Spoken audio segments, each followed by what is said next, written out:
Michelle with Peacefully Creating, and I'm so glad you're here today. Sorry about my wiggling. Anyway, today is all about ink, all the different types of ink that is possibly out there in the market, and specifically what I have available for you if you are interested. So welcome to basic number 3 for Tips, Tricks, and Kits Tuesdays. Today, you see in front of me, I have several different types of inks, but they're all ink pads. What's the difference? Well, there's a lot of difference in each one of these products. They all have their purpose when using them on crafts, paper.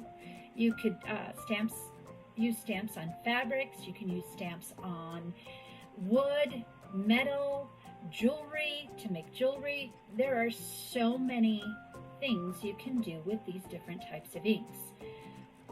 Let me tell you a little bit about the different properties of basic inks. So when you are crafting and you're needing to choose a particular ink, you need to really pay close attention to it. It's sort of like choosing a permanent marker over a water marker. Before I introduce all these things, I'm going to talk to you about dye ink, pigment ink, waterproof ink, water-based ink, and there are a few other types out there besides. So dye ink, what is it? Well, many types of inks on the market are basically a dye ink. It dyes the surface, basically. A pigment ink is much thicker, and it's sort of like paint in a way, and it's opaque, which means you can't see through it. And usually made with glycerin, and it needs to be refilled a lot more often. I have both a dye ink and a pigment ink right here on my workspace. Waterproof ink. Well, waterproof ink won't bleed or smear, and it's great for line images. And then we have water-based ink. It's transparent, so the color can bleed, and it's acid-free, will fade over time, and it's not good for scrapbooking at all if you're planning on using it for something that you want archival and something that will last a while. So if you are making, maybe you want to make wedding invitations and you want them to last, you wouldn't want to use a water-based ink if you're wanting those invitations to last. So you're going to need to use something that withstands the test of time. And that would be more of the waterproof and the pigment. And finally, the water-based ink is great for stamping techniques. I'll get into that in the future. Other types could be chalk ink, and it's going to have that chalky texture, watermark ink, and so forth. There are so many more out there, but I just want to introduce you to the main basic inks that are readily available. Let's start with what I have in front of me. 2 Stampin' pads. Having a good quality stamp pad helps you in the long run, because when you have a good quality stamp pad, it should last you years and years and years and years if it's taken care of, and you can re-ink it. So I had mentioned in a couple of videos in the past that we have re-inkers. This is a re-inker. It's just a bottle of ink. It can be used for other purposes than re-inking the pad or this pad of ink. This is really nice, small, and portable. I don't have it open right now. It also has a raised pad. I don't know if you can see that. That pad is pretty high off the base here, and that helps with a clean stamp impression. Again, the ink refiller, so the Stampin' Pad.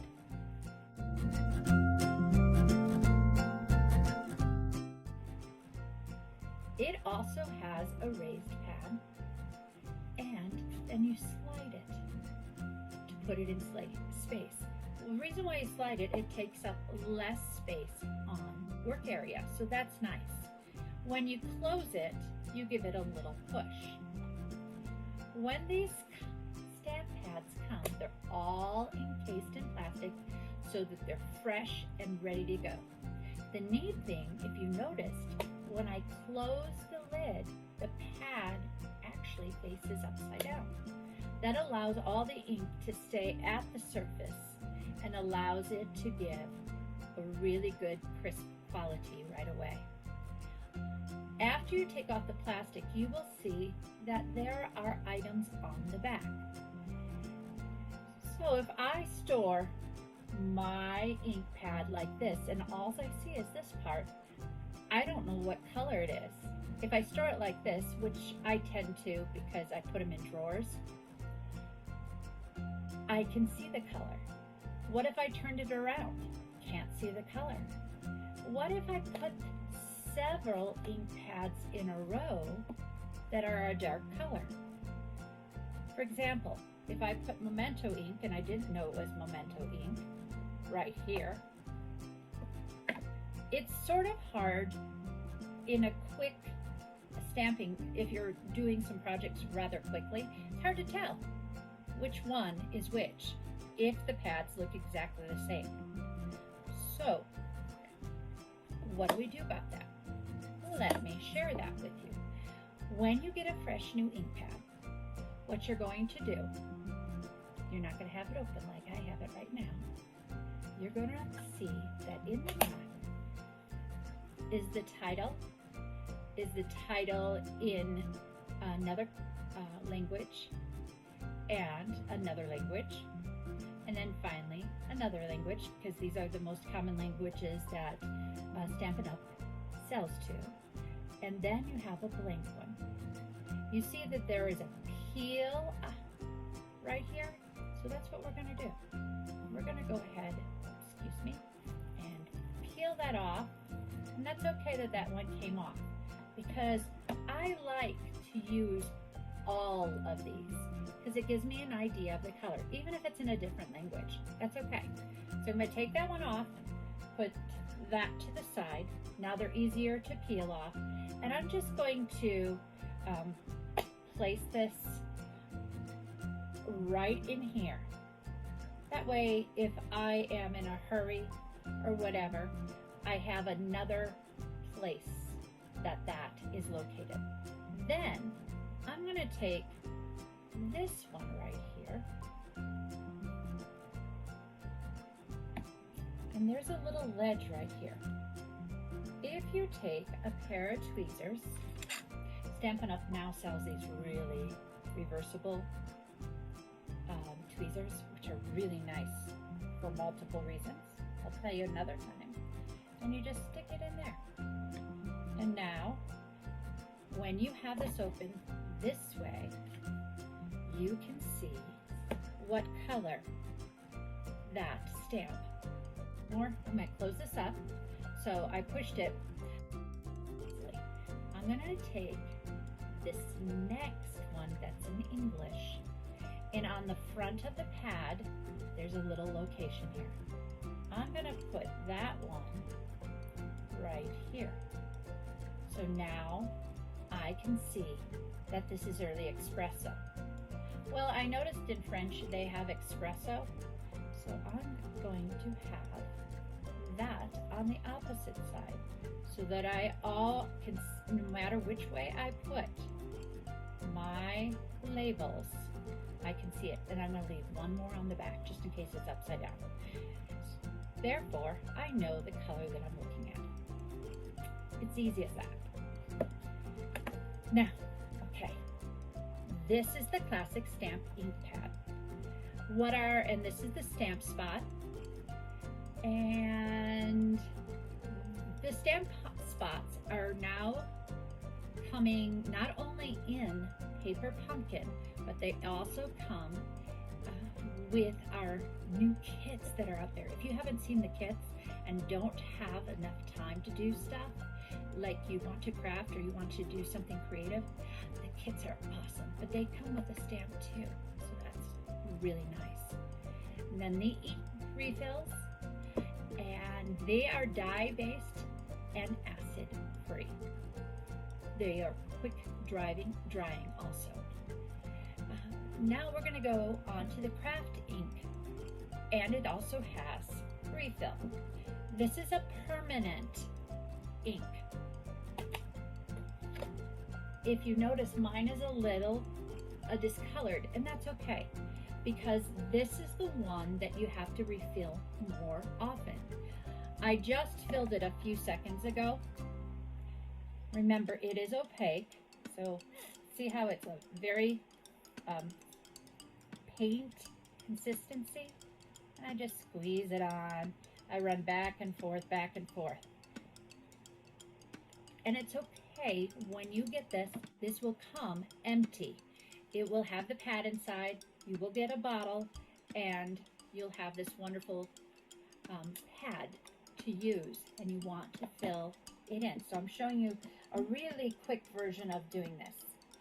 I tend to use, I have a spatula because I have a Cricut, so I use I'm going to just use the back side and spread it out. But you see already a bunch of that has already soaked in, and that should be fine. And then when you stamp it, it's going to be opaque. Again, it's going to have that crisp whiteness that you want when you're doing it using darker cardstock or paper. This ink bottle will come with the stamp pad, but the stamp pad will not have any ink on it. You will need to place and put some ink on it. And it is permanent. It's great for embossing, and like I said, great for dark colored paper, especially cardstock. Okay, we're going to go on to Versamark. Versamark has some unique qualities. Versamark is used for tone on tone. So that means if I stamp it and I put it on, you're going to see that faint color, the same color. It's also good for watermark effects. It can be used to adhere embossing powder. So for embossing, it's really good for that. And then you use a heat tool to emboss. So these two are really good for embossing. They're stickier, they have great properties for that. And again, I will show you in the future what that means. Then we have a memento ink. It's called, this is the Tuxedo Black. It's the blackest black that we have. And it is just a basic black ink. And it's fade resistant. Oh, pardon me. This is the one, so remember how I said if you're making special invitations, like wedding invitations, this is the one you would like to use, because Memento Ink Black property is that it is fade resistant, and that's excellent for those special projects that you want to keep. Then we have Stays On. Stays On comes in brown and black, and it's for any surface at all. So if you want to stamp on wood, stamp on metal, stamp on whatever it may be, these two, the two colors, will assist you in that and having the exact quality that you do on paper. It is a water-based ink. However, it is permanent, so we have to be really careful, even though it is a water-based ink. It is acid-free, and like I said, the cool properties of Stays On is it adheres to any non-porous surface, sort of like clean sheets and windows and metals, but anything, especially those clean sheets. These are all the types of inks that we have in Stampin' Up. This again is a craft ink. It is going to be a pigment ink, and it's thick. These are all a type of dye base inks. The Stampin' Pad and the spots has a refill. These also have refills, by the way. I just don't have them out. And these come in so many colors. I have more ink spots because I happen to be a Paper Pumpkin subscriber. So here are some of my different browns and grays. And then you also have a whole bunch of blues. So anything you find in the catalog, you can, and so forth, you can come and get. We also have a basic black that's a little different than the Memento. So anyway, and then you've got the purples, you've got the blues, you've got the reds, the pinks, the yellows, the oranges, and any color and variety in between. These are all the inks that Stampin' Up! Has available. So if you're interested, I would love to be your demonstrator or your person to purchase from and get ideas from. If you already have a demonstrator, please use them, because we all benefit and it's a wonderful community. Until next time, have a peacefully creating time.